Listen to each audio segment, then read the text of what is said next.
अस्सलाम वालेकुम। मैं हूं तौफीक और आज हम जा रहे हैं चिट्टाकट्टा झील। हमने झील जाने का सफ़र लवाद से शुरू किया क्योंकि पिछले दिन पतलियां जाते हुए एक दोस्त की बाइक ख़राब हो गई थी, जिस वजह से हम अर्ली मॉर्निंग पतलियां झील से निकले लवाद के लिए। लवाद में उसकी बाइक ठीक करवाई और फिर वहां से हम चिट्टाकट्टा झील के लिए निकले। अभी तकरीबन 2 बज रहे हैं और हम शॉन्ट्रे वैली से चिट्टाकट्टा झील की तरफ जा रहे हैं और ये जो ऑफ रोड का ट्रैक है ये शॉन्ट्रे वैली का है। चिट्टाकट्टा झील जाने के लिए हम पहले लवाद से शारदा आए। शारदा में हमने एक छोटा सा स्टे किया, कुछ चीज़ें वगैरह चाहिए थी रास्ते के लिए, वो चीज़ें ली। उसके बाद हम शारदा से निकले केल के लिए। केल में भी ये सब चीज़ें मिल जाती हैं, केल भी एक शहर है। केल से फिर जो है वो मुख्तलिफ पॉइंट्स निकलते हैं, लाइक अरंग केल, शॉन्ट्रे वैली और ताओबत वगैरह। तो क्योंकि हमने चिट्टाकट्टा झील जाना था तो इसका रास्ता शॉन्ट्रे वैली से आता है। शॉन्ट्रे वैली से हम बेस कैंप तक जाएंगे और फिर बेस कैंप तक बाइक और जीप्स वगैरह जा सकती हैं। और फिर बेस कैंप से तकरीबन 5 घंटे की हाइकिंग है चिट्टाकट्टा झील तक के लिए। हमें ऐसा ही लग रहा था कि 5 घंटे की है, लेकिन जब हम आगे गए और हमने जब हाइकिंग शुरू की फिर हमें ऐसा पता चला कि हाइकिंग कितनी मुश्किल है और कितनी लंबी है, कितने घंटे लगते हैं।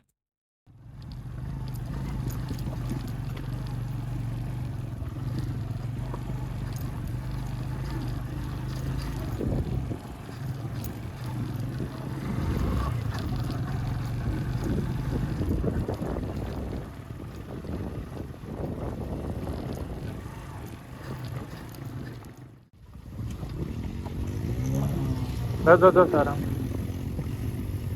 ये सैफ जैद उल्टे हाथ से जाना। जैद उल्टे हाथ से नहीं जा रहे।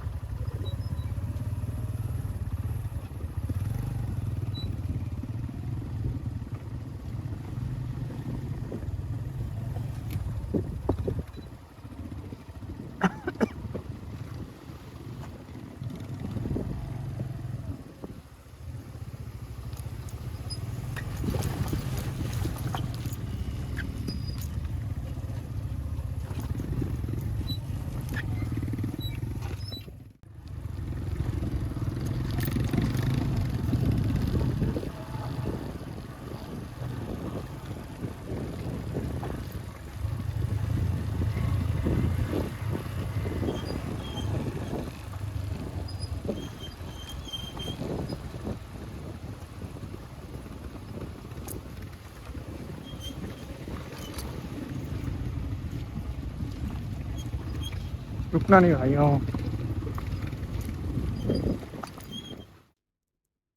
यहाँ मैंने ना रुकने का इसलिए कहा क्योंकि बहुत ज़्यादा स्टीप ढलान थी और उतरते हुए बाइक का उस तरह कंट्रोल नहीं होता जिस तरह चढ़ते हुए या सीधे रोड पे होता है। इस पुल पे हमें एक बंदा दिखा, हमने उनसे रास्ता पूछा और उन्होंने बताया कि हम ठीक जा रहे हैं। हमने इसलिए पूछा क्योंकि पिछले दिन पतलियाँ झील जाते हुए तकरीबन हमारा 1.5 घंटा ज़ाया हुआ था क्योंकि हम गलत रास्ते पे चले गए थे।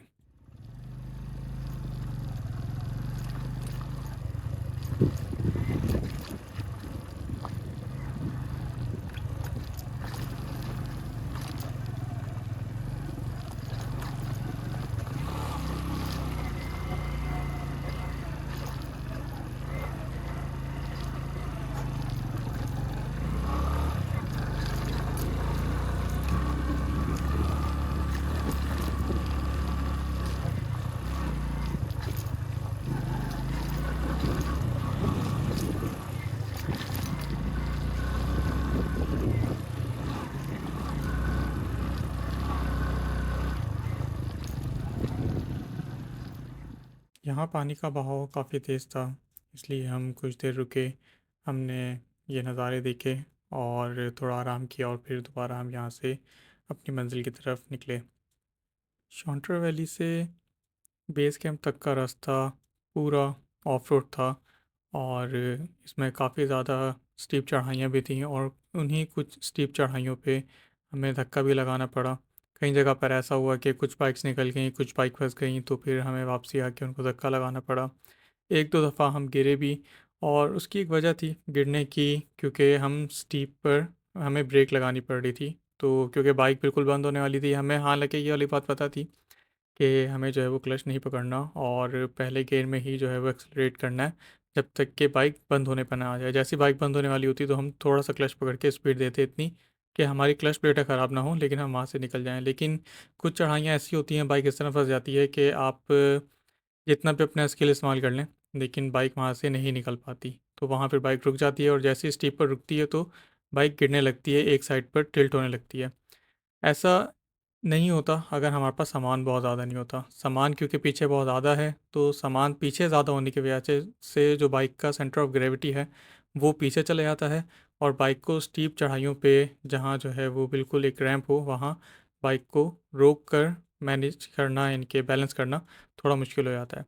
तो हमने गलती यहाँ भी ये की कि हम सामान बहुत ज़्यादा ले गए। जितना भी हमारे पास सामान था वो सब सामान हम बेस कैंप तक लेकर गए। जबकि हम जब बेस कैंप पे पहुंचे तो हमें पता चला वहाँ और भी बाइकर्स आए हुए थे, तो उन्होंने हमें बताया कि वो बिल्कुल भी सामान नहीं लेकर आए। जस्ट जो उनको हाइकिंग के लिए सामान चाहिए था सिर्फ वो सामान लेकर आए हैं, क्योंकि उन्हें पहले से शायद पता था कि ये जो ऑफ रोड है यहाँ सामान लेकर आना सही नहीं है। तो ये हमसे गलती हुई। अगर आप ये कोई वीडियो देख रहा है और ये प्लान कर रहा है कि उसने इस झील पर आना है बाइक पे, तो उनके लिए एक एडवाइस है कि आप शारदा में जो है वो होटल बुक करवाएं, क्योंकि ज़्यादातर लोग जो है वो शारदा में भी होटल बुक करवाते हैं और शारदा से आते हैं। तो शारदा या केल में आप जो है वो अपना होटल बुक करवाएं, और वहीं जो है अपना सारा सामान रखें, और बाइक्स पे सिर्फ वो सामान रख के आएँ जो आपको हाइकिंग के लिए चाहिए हो। बाकी पीछे कोई भी एक्स्ट्रा सामान रखने की ज़रूरत नहीं है। कैंप्स वगैरह भी अगर आपको अपना ही कैंप लगाना है झील पर जाके, तो फिर आप कैंप वगैरह लेकर आएँ, नहीं तो बेस कैंप्स पे और डेक्स पे कैंपिंग वगैरह की भी सहूलत मौजूद है। वहाँ उन्होंने अपने कैंप लगाए हुए हैं, वहाँ भी आप स्टे कर सकते हैं।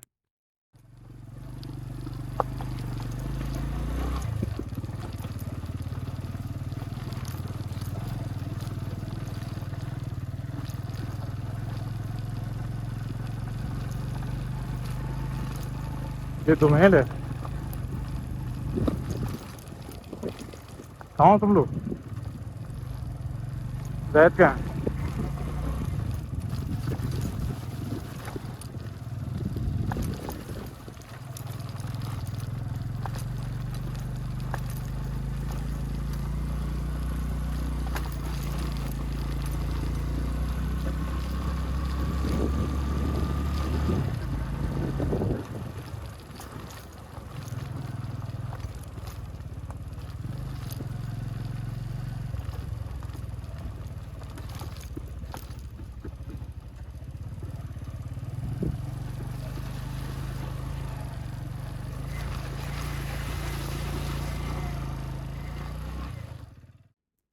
ये सामने जो चढ़ाई नज़र आ रही है, ये स्टीप तो है, लेकिन इतनी ज़्यादा स्टीप नहीं थी कि जिस पे जो है हमें धक्का लगाने की ज़रूरत पड़े। इसलिए हम इस पर गए, और मेरे जो दोस्त थे वो भी इस पे धक्के के बगैर ही जो है वो आराम से चले गए। लेकिन मेरी बाइक इस पर अभी मैं जाऊंगा तो बंद हो जाएगी।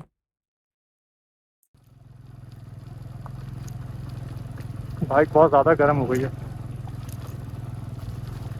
ये ऊपर अब यहाँ से। हाँ हाँ।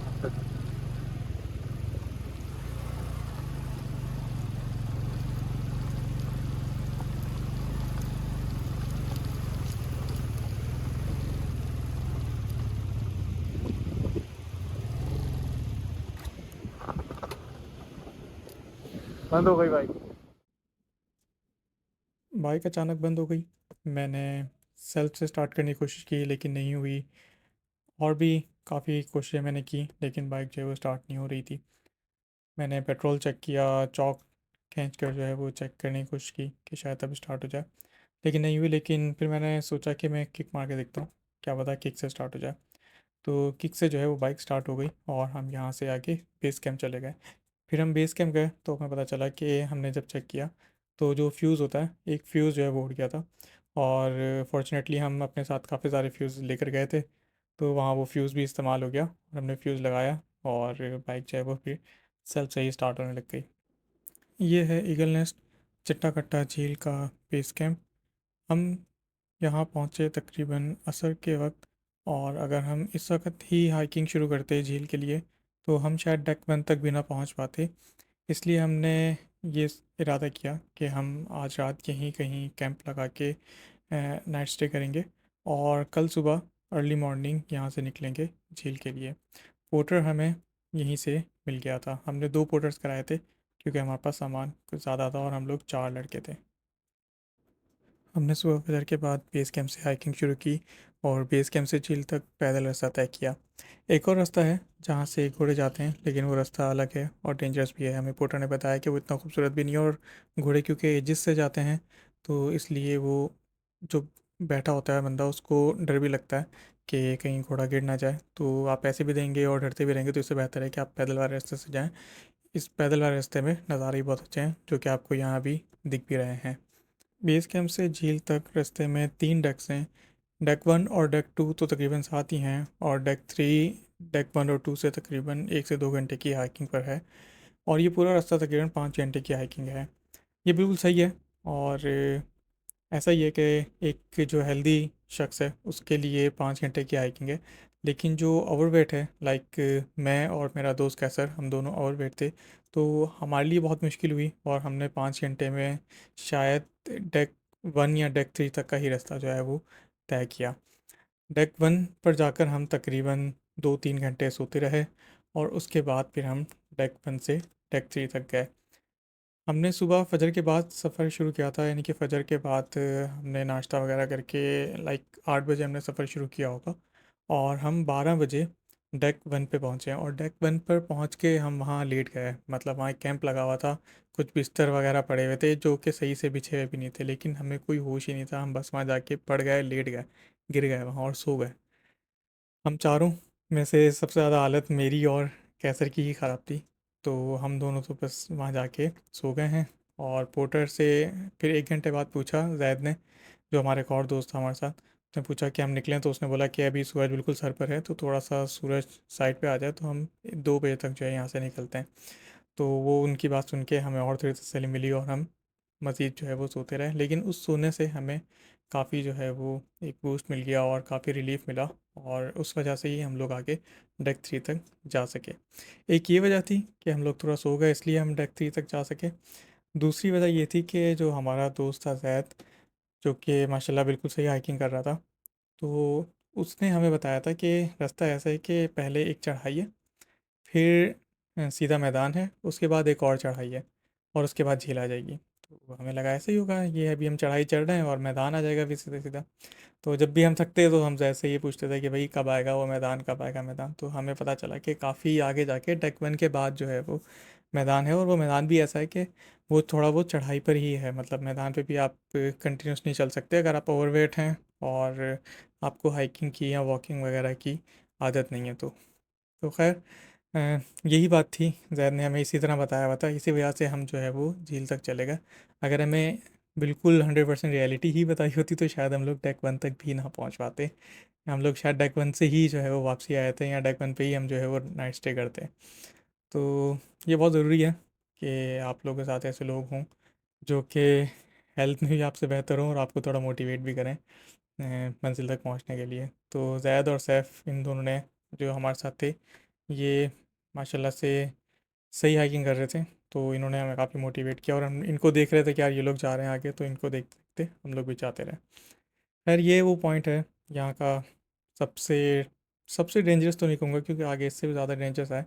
लेकिन ये एक पॉइंट था जहाँ जो है वो पानी के ऊपर से हम जा रहे थे, पानी नीचे से जा रहा था और हम ऊपर पत्थरों पे पाँव रखते हुए जा रहे थे। गाइड ने हमें पहले बता दिया था कि कहाँ कहाँ से कैसे कैसे जाना है। तो आगे एक बंदा गया, पीछे उसके सारे बंदे जा रहे थे। और ये पानी जो आप देख रहे हैं, पूरे रास्ते में ऊपर जाते तक इसी तरह का वाइट पानी हमें दिखता रहा। शायद इसी वजह से इस झील को चिट्टा कट्टा कहते हैं। चिट्टा का मतलब है सफ़ेद, और कट्टा का मतलब जो जमा होना, मतलब जहाँ कोई चीज़ जमा होती है। तो शायद उस झील को चिट्टा कट्टा इसलिए कहते हैं क्योंकि उस झील का कलर थोड़ा वाइट है। अगर उसको दोपहर में शाम में देखा जाए तो वाइट कलर की सी जो है वो झील दिखती है। एक ये वजह। और दूसरा, जो ये पानी है पूरा दरिया का पानी, क्योंकि बहुत हाइट से ये स्पीड से नीचे आ रहा है, तो पूरा जो है दरिया है ये वाइट ही दिख रहा होता है।